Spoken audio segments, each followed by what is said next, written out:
Friends, we gather this morning as we share together words of honor, praise, words of thanks and love as we recall with great affection a beloved mother and stepmother, a beloved bubby and grandmother, great-grandmother, a beloved daughter, wife, stepsister, and friend, Bernice Rothman. Today is a sad day on our Jewish calendar, the 10th of Tevet, a little-known fast day marking the beginning of the attack of Jerusalem by the Babylonians more than 2,500 years ago. Today is also a sad day for us because it is difficult to say goodbye to such a special person. But today is a celebration of a life well lived, for Bernice always lived with a smile and showered each of us with kindness and love. I'm going to call up Cantor Rosenbaum, our cantor, to lead us in Psalm 23.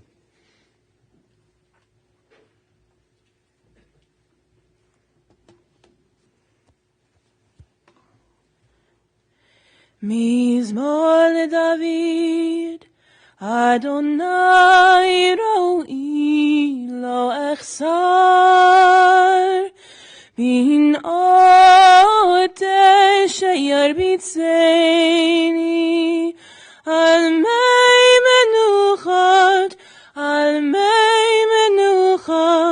yenaleini. Nafshi yishovev, yancheini v'maglei tzedek, yancheini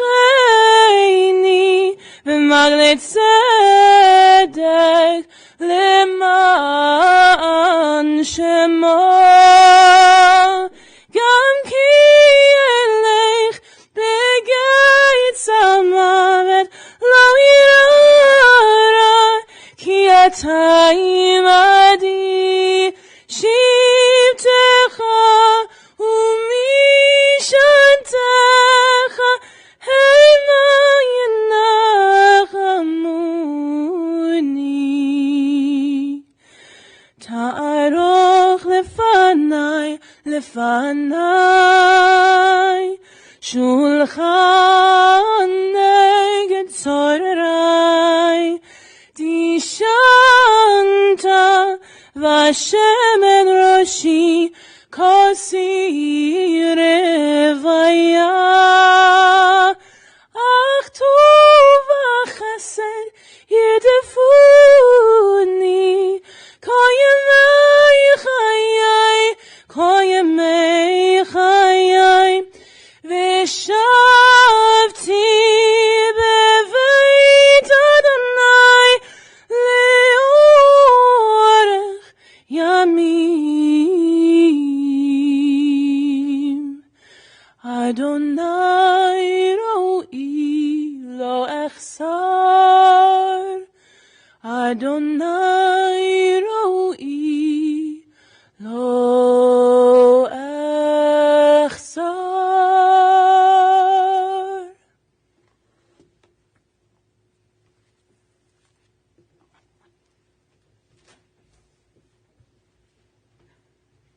As Cantor led us in the Hebrew, let's join together in Psalm 23 in the English.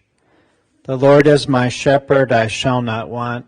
He maketh me to lie down in green pastures. He leadeth me beside still waters. He restoreth my soul. He guideth me in straight paths for his name's sake. Yea, though I walk through the valley of the shadow of death, I fear no evil, for thou art with me. Thy rod and thy staff, they comfort me. Thou preparest a table before me in the presence of mine enemies. Thou hast anointed my head with oil. My cup runneth over. Surely goodness and mercy shall follow me all the days of my life, and I shall dwell in the house of the Lord forever. Our beloved Bernice has departed from this world, leaving a good name, and she's returned home in peace, just a little more than a month shy of 87. Bernice has left behind many in mourning. her children, Eric and Deborah, Faye, Ruth and Alan, Debbie and Patrick, Gail and Tony, and her stepchildren, whom she considered her own, Sue and Larry, Alan and Beverly, the apples of her eye, her grandchildren, Justin, Kira, Mariah, James, Griffin, Ali, Cassidy, Brenda and Justin, Sherry, Marie, Michael and Shandy, and Elizabeth and Keith, and the diamonds in her crown, her 9 great-grandchildren, her stepsister Marlene, stepbrother and sister Arnold and Golda. Bernice now joins her parents, Mildred and Hyman Scher, her first husband, Jerry Silver, her second husband, Donald Rothman, and all those who have gone before in their eternal home in heaven. If you know anything about Bernice, she was organized and scripted and made sure that everything was just right. So it's probably no surprise that Bernice scripted the service today. So without further ado, I'm going to call upon her son Eric to share Bernice's own words.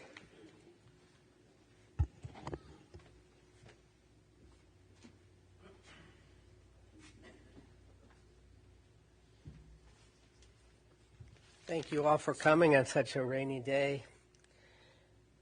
My mom and I talked often, every day. And, one thing I know is that a 90-year-old person thinks of a 60-year-old person as a young person. A 60-year-old person thinks of a 40-year-old person or a 30-year-old person as the young person. And I only bring that up because I am actually not going to be speaking. I'm going to be speaking for my mother, who had created in 2018 something called an ethical will of Bernice Rothman. And I would like to, as the one who's 60, say that I hope that the younger generation especially hears this. So first, what is an ethical will? It's like a regular will in that you want to transfer assets to your descendants, except the assets in this case are your wishes, your hopes, your guide to future generations. So where to start? Me, Bernice. What formed my assets? I was born a first-generation American to a mother who came to this country at the age of 8 and a father at the age of 4 or 5, so they were young enough to be raised as Americans in American schools, so they did not have an accent. But they carried a bit of the old country. They knew Yiddish, they kept kashrut and a kosher home, and observed the Jewish holidays. And they saw that I attended the Cleveland Hebrew schools for 4 afternoons a week. So my first asset that I transfer to you is my belief in God, in Judaism, in synagogue life, in the holidays. I'm sure you all remember the holiday-centered meals of our house or at our 2 bubbies' homes. Matzah balls and the chicken soup. Passover, along with the matzahs, blintzes, lox, and bagels, and couldn't we go on and on, but just as important, the lighting of the candles and the blessing over the wine, and the way you guys sang, and the blessings over the challah, the songs at the Seder. I did try to make it interesting, didn't I? Purim costumes, Hanukkah, candles, and lots of presents. My formative years of age 5 to 10 were spent with America was fighting World War II. War, the newspaper headlines, the death lists, having most of the men in my family serving somewhere overseas, the V-mail letters, an elementary school classmate losing a father. That was the norm for me growing up. I clearly remember coming home late December 1944 and finding my mother in tears with the news that her first cousin, Abby Litvak, had been killed in the Battle of the Bulge. His older brother, Hyman, had been killed in Italy the year before. Our family tragedy, December 16th, Abby's Yatruk, is a date that our family will remember, made sure that we did not celebrate any weddings. My father had sight in only one eye, so was 4F. He was exempt from the military. So the second asset that I transfer to you is my pride, my honor, my responsibility in being an American. Because my father and your father didn't serve in the military, it wasn't until I married Don and became active in Jewish war veterans that I really learned what it was made that these veterans are so cohesive. Whether they served in war or peace, they were comrades. They knew to stand at attention and salute when the flag went by. They really knew the word honor and what it meant.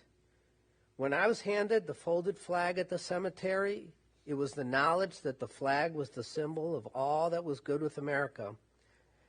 So I worked as a poll worker at the elections for nearly 2 decades, saw to it that the flags were placed on our cemeteries on Memorial Day, always voted, and I trust you will continue with these efforts. Volunteerism. Oh my, you certainly know about that. Something else I learned from my parents. They were active in B'nai B'rith and worked together to keep the Cleveland Lodge and Cleveland chapter strong. And when I was old enough, into BBG, B'nai B'rith Girls, I went and still have friends from these days. And after marriage, we young and pregnant women formed our own Gateway B'nai B'rith chapter. The first Tuesday of the month was our meeting night, and the second Tuesday of the month was your father's Gateway Lodge meeting. We were the first president of the new lodge. The friends I made from that group are still friends today, and we still get together socially, even though the B'nai B'rith groups are pretty much inactive. But the institutions they formed, the Anti-Defamation League, Bel Air Children's Home, which was around the corner from the Bromley House, they're still around and are thriving. The synagogue, somehow, I was always active there. I didn't grow up in a synagogue. My parents never belonged, probably because they couldn't afford it. But I got a much better education in all those years of 4 nights a week Hebrew school, and holidays were spent at the very Orthodox shul in the Jewish home of the aged, now called Menorah Park, just a short walk from our apartment. You had to walk past St. Alyssa's Catholic Church and Parish House before you got to what was referred to in those days as the old home. So your father and I joined Heights Temple to be married by Rabbi Rosenthal.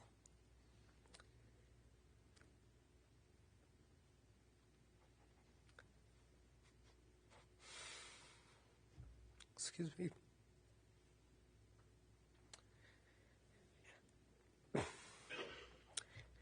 And I almost immediately got on board and involved in shows, newsletters, and whatever. I was Sisterhood president for 3 years.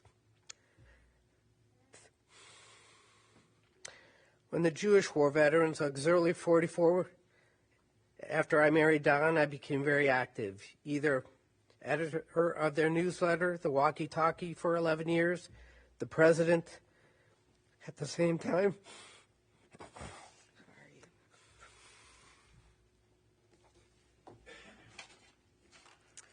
Then there was La Leche League.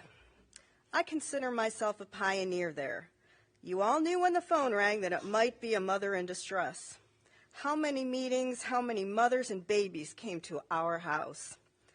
It was a group of people of all religions, many born-agains, from all over Cleveland.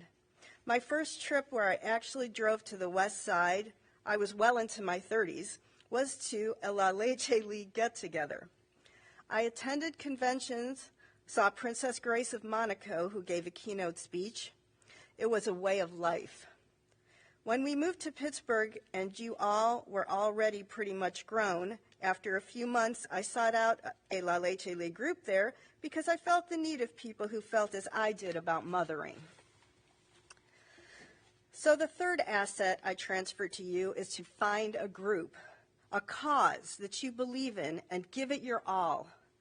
You'll never regret it, and you'll make lots of lasting friendships from all walks of life. Education. Now, in my latter years, I do regret not having finished college and gotten a degree. I got my MRS degree at the age of 20, right after your father graduated from Case. We got married young in those days because we had to. No pill yet meant no sex. And then I was kind of busy with you 5.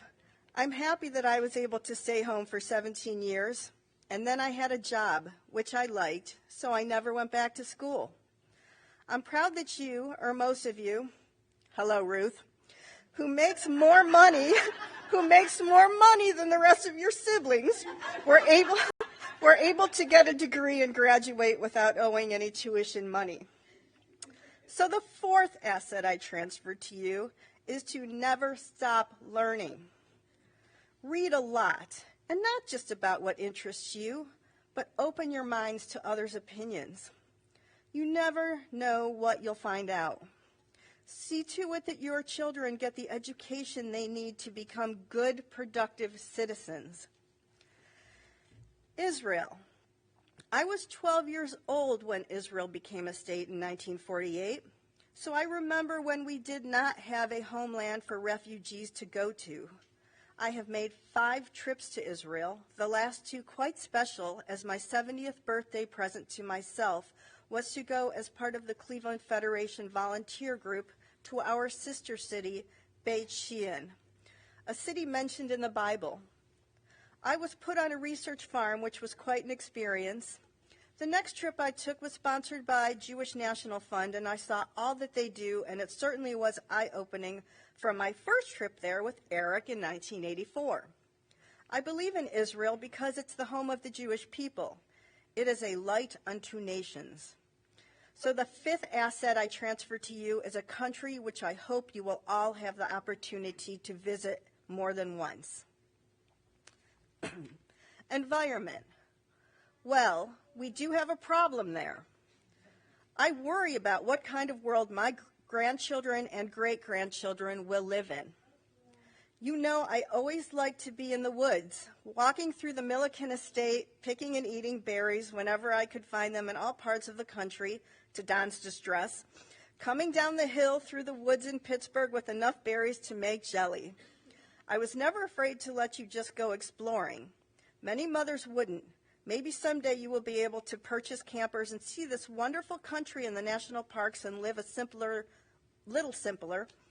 I know if we weren't in a tent, you didn't consider it real camping, but we were older and gentlemen campers.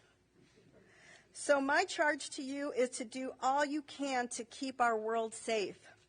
Wish I could provide you with a better 6th asset there. Our planet is what we have, and that's it. So take care of it. Animals. I've always been an animal lover. I read every horse and dog storybook I could get my hands on as a child. I still cry at the final scene in Lassie Come Home.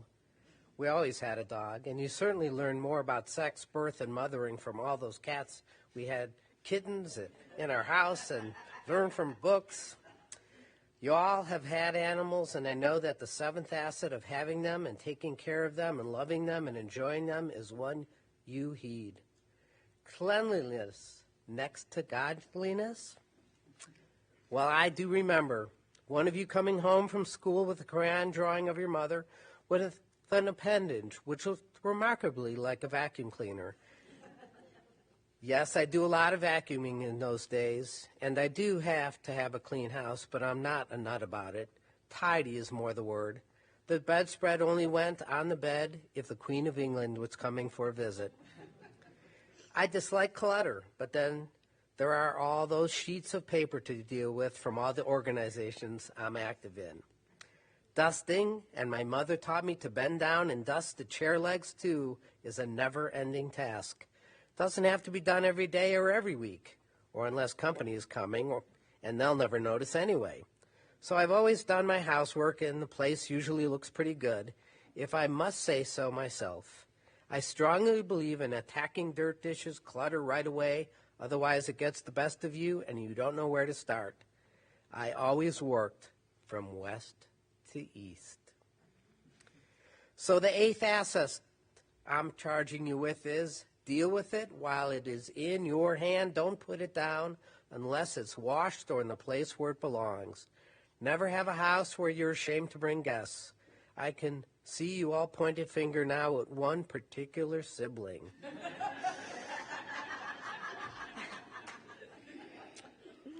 And now, it's wonderful to be at Myers and have the house cleaning done for me. Philanthropy. I give to a lot of organizations, some a little, some a lot. I have yearly memberships in the Cleveland Museum of Art, the Maltz Museum, the U.S. Holocaust Museum, the National Museum of American Jewish Military History, Playhouse Square, WCPN Public Radio, Diabetes Association, Center for Science in the Public of Interest, Jewish War Veterans Auxiliary, La Leche League, B'nai Yeshurun Congregation and its sisterhood, and the Hazak, which is the Old People's Group, as well as donating to dozens and dozens of other organizations. I established the fund, the Jerry Silver, Bernice Silver Rothman Staff Appreciation Fund at B'nai Yeshurun, and purchased a charitable annuity with Yad Sarah, a wonderful organization in Israel. Everybody needs your money, so my ninth asset is to be generous, pick out good organizations that mean something to you, and give what you can, and then a little more. Would you like to do this? Okay. Stuff. I like the little tchotchkes I have on shelves and in the buffet. Each has a meaning to me of who gave it to me or where I purchased it. And of course, everything got doubled when I married Don. My mother liked my silverware and bought the same pattern for herself, so now there is a service for 24. 2 sets of good dishes, lots of Lennox, which I adore, much purchased for pennies at the Discovery Shop. I just can't resist. And my motto is, use your stuff, and don't save it for company, because the second wife gets to use everything that the first wife put away because it was too good to be used. My personal mantra. As I prepare to downsize, I walk around looking at the accumulation, knowing that I have to give most of it up. So my 10th asset is enjoy your stuff, and my stuff, and don't be afraid to use it and enjoy it. I'll probably think of more things as life goes on, but right now I'm stopping here.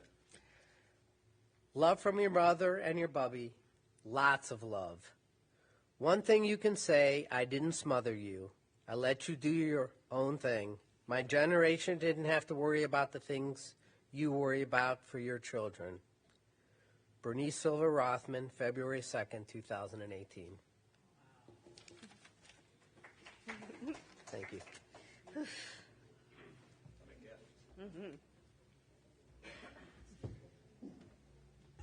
Bernice is still teaching us what a gift she left for this family. Now I'd like to call up Sue, her stepdaughter.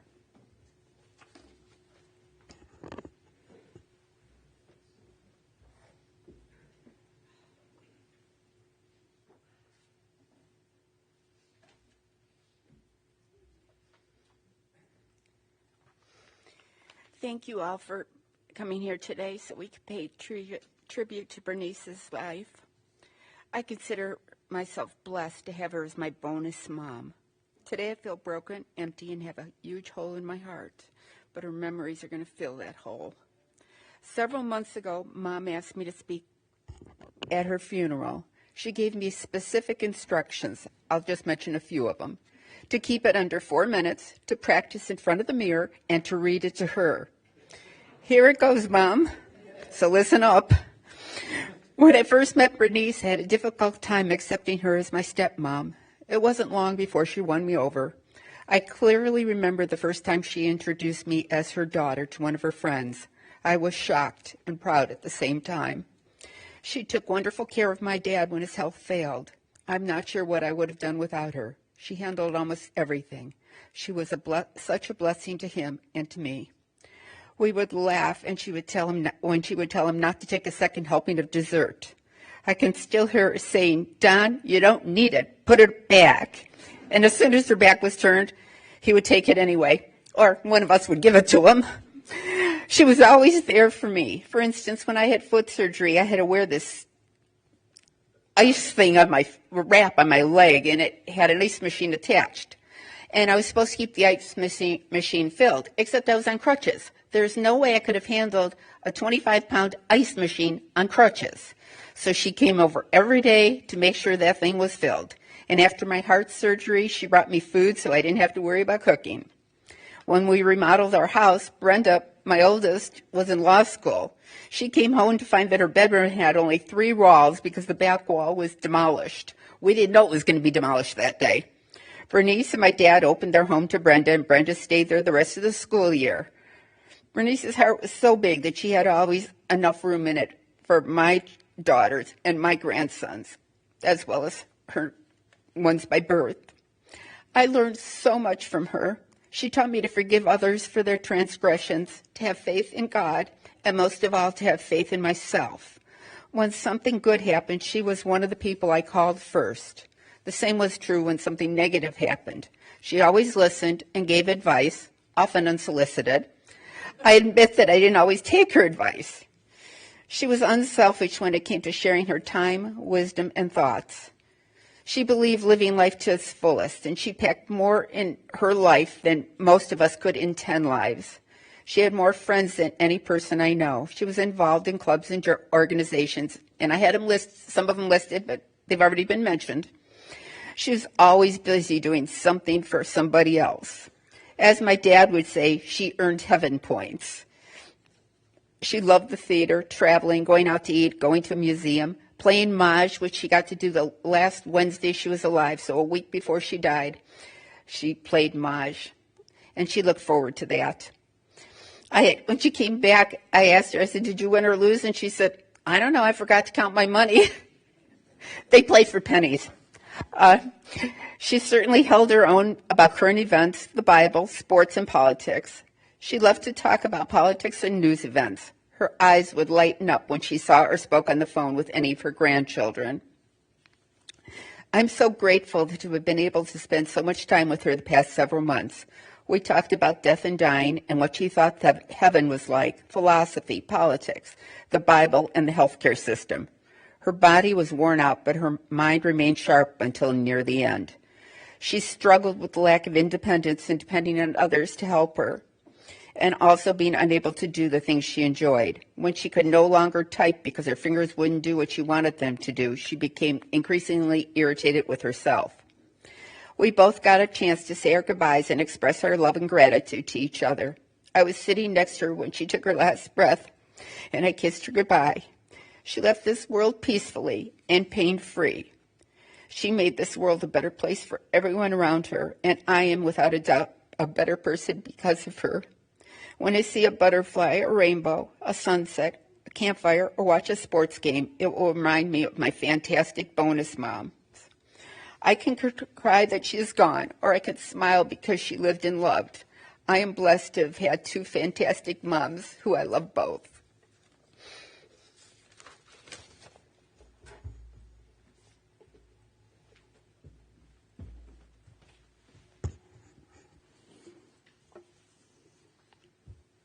Thank you, Sue. I know that everyone is grateful for all the care and love that you gave to Bernice. I'll also add, I had one of those sit-downs, September 12th of this year. Bernice asked for a meeting at her apartment, so she laid out what was going to happen today. She was that planner. I just have a note to share from Dr. Lifsa Schachter from Jerusalem. Lifsa was the wife of Rabbi Stanley Schachter of blessed memory, our beloved rabbi. And this is what Lifsa wrote. I know that my husband would want to join me in writing to express sorrow on the death of Bernice. When we arrived in Cleveland in the late 80s, Bernice was the rabbi's secretary, a steadfast source of wisdom, good common sense, and knowledge about the workings of the synagogue. When Bernice retired, as you know, she became a valued lay leader of the congregation and even served as sisterhood president, a transition she made with her usual grace, good humor, and good sense. Debbie had painted 2 wall hangings for our sukkah in Pepper Pike. They now hang in the sukkah of 2 of our daughters, one in Brooklyn and one in Jerusalem. We see that Jerusalem mural each year, and it brings back warm memories of Bernice and your family. We were so glad when Bernice was able to visit us in our home in Jerusalem. She was such a special person. And Bernice prepared for me her eulogy, titled, "To Rabbi Reuben Luria or whomever is doing my funeral." What I want my rabbi to say about me at my funeral, it should only go 10 minutes or less, not repeat anything anyone else has already said, and let's forget about any midrashim or Torah quotes. I'm not into that right now. There's a paver in the Linden courtyard outside the front entrance to B'nai Yeshurun that says, Bernice Silver Rothman, Secretary, 1976 to 1996. Bernice started working at the old building on Mayfield Road when her youngest child started first grade. She was Rabbi Herd Schwartz's secretary and also did any work needed by Rabbi Rosenthal, who had just retired. And for 2 years, she also served as the school secretary, all at the same time. In 1980, Jerry was transferred to Pittsburgh the very weekend that we moved to Pepper Pike, which she said was probably the toughest weekend of her life. In Pittsburgh, Bernice became the first administrator of Bethel Congregation of the South Hills and worked with Rabbi Steve Steindel and Rabbi Michael Gold. A year after Jerry's death, Bernice moved back to Cleveland, and Rabbi Fink asked her to come back to B'nai Yeshurun to be his secretary. Rabbi Kahana was our interim rabbi before Rabbi Stanley Schachter came to us in 1987. Bernice also worked closely with assistant rabbis Kerbel and Seed. Bernice and Jerry joined B'nai Yeshurun in 1956 to be married by Rabbi Rosenthal, and she remembered that the dues for the YPC were $37.50. She was on the YPC board, edited the newspaper, formed a close relationship with Rabbi Rube, who was the YPC rabbi. Bernice stayed in touch with Rabbi Schwartz, and he visited her in 2019. So that's 10 rabbis that Bernice worked with over the years, not to mention the relationship she formed with me. She put me there. That's how she wanted to be known, forever as a rabbi secretary. Bernice served as president of the Sisterhood for 3 years, and the Yizkor book was her baby. She was responsible for that book for more than 2 decades. Several years ago, a play entitled A Day in the Life of B'nai Yeshurun was performed at the congregation. And what some of the old-timers still remember is that Bernice played the part of the secretary on roller skates. Her 70th birthday present to herself was to become a bat mitzvah under the tutelage of Cantor Schiffman. Bernice was never hesitant to speak from the bima or to be honored with an aliyah, and her voice could always be heard. Bernice and Don went to Israel together with Don's son and daughter-in-law and their children, Michael and Elizabeth, on a B'nai Yeshurun sponsored trip led by Rabbi Weiss. It was very special for them to be 3-generation participants. Bernice tried to never miss attending B'nai Yeshurun's annual Israel Bonds dinner, always purchased bonds, usually in the name of one of the grandchildren. Bernice made sure for me to say this. Bernice picked out her own casket. Wanted everyone here to know that because she said that when people would enter the funeral parlor and see a plain pine box, their first thought might be that the kids don't care enough to send their mother off in style. So Bernice wants to make everyone know for sure she chose this casket halachically, Jewish legally correct herself. All right, stop laughing, she said.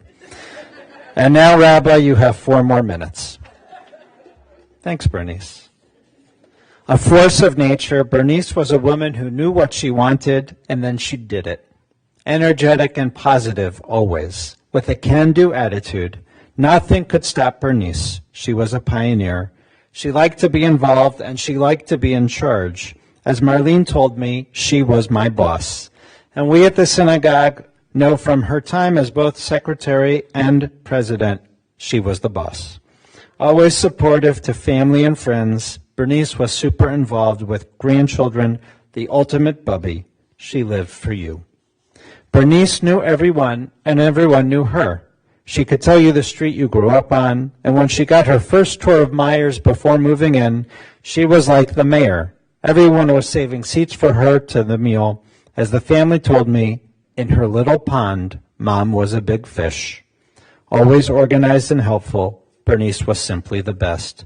A Clevelander through and through, graduating from Glenville High School, she was blessed with 2 loving marriages, her 5 children with her first husband, Jerry, and then with Don, she got her second family, or Sue, as you said, her bonus family.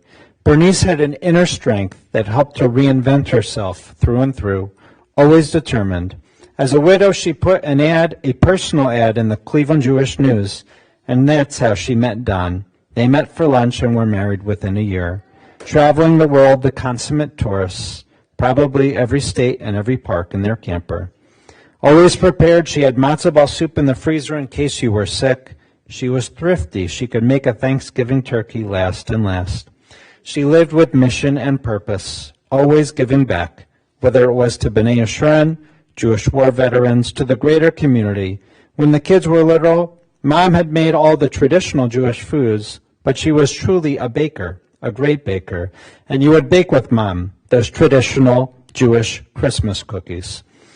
You would bake and bake and bake those Christmas cookies to deliver them all around Cleveland to all the hospitals during the holidays.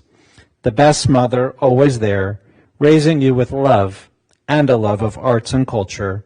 You all played instruments. She loved the orchestra, the Beechwood Symphony, anytime the Myers shuttle would go off to a museum. The ultimate Bubby, or Grandma. Mariah is working on creating a book of all the stories that Bubby was writing with her prompts. She loved keeping up with you and spending time with all of you. And those great-grandchildren, she got so much joy and nachas from you. I see. Almost done. Marlene, you were the sister that Bernice never had. From cousin to stepsister to friend, you each took care of each other. You were tied together for life. At Myers, Bernice picked up where she left off, working on the newsletter, leading the residents, arranging B'nai Yeshurun get-togethers there. And the Silver and Rothman families are grateful to the staff of Myers for all the great care and support over the years. Just a few weeks ago, about 2 weeks ago, Bernice was at B'nai Yeshurun, her second home, participating in Sisterhood Shabbat. Nothing would stop her. Determined, even through back surgeries, health issues, no longer driving herself, taking the van, getting around on her scooter. We loved Bernice's smiling face. She left her mark and her impression. Always doing everything for our shul, still helping our rabbi secretary, Diane Dronzek, I know, and Diane's shaking her head in the back. Bernice was always a respected leader.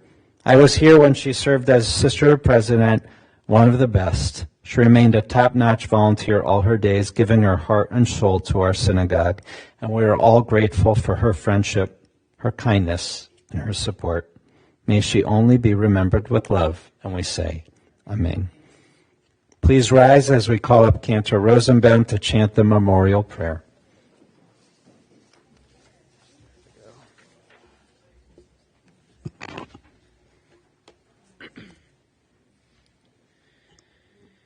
El male rachamim, shochen b'amromim, hamtzei menucha nechona, tachat kanfei hashchina, b'malor kedoshim utarim, k'zohar harakia, ma'ezhirim. Et nishmat bracha Shoshana bat Chaim u'Malka shelcha le'olama began Eden tei menuchata Anna bal harachamim hasira b'seiter kenafecha le'olamim u'tzroir b'tzroir ha'chaim et nishmata Adonai hu nachalata v'tanuach b'shalom amishkava v'nomar Amen.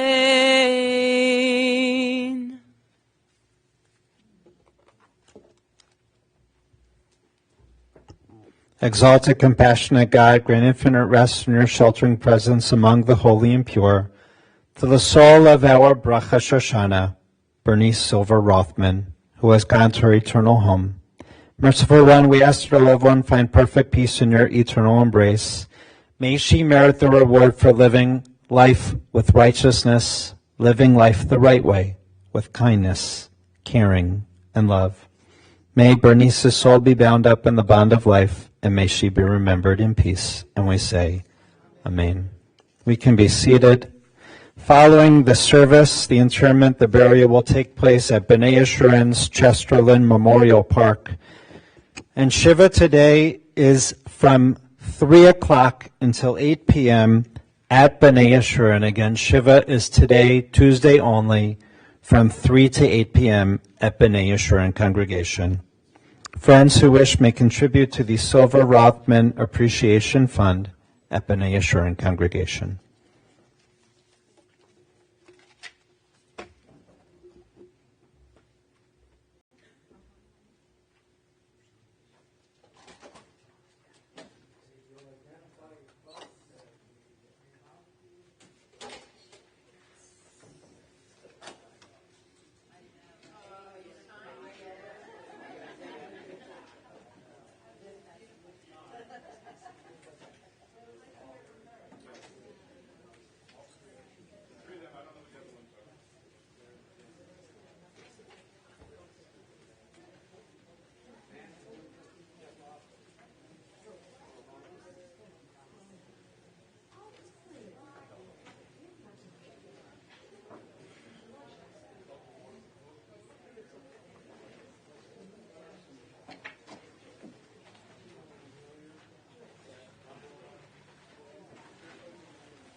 No, maybe yes.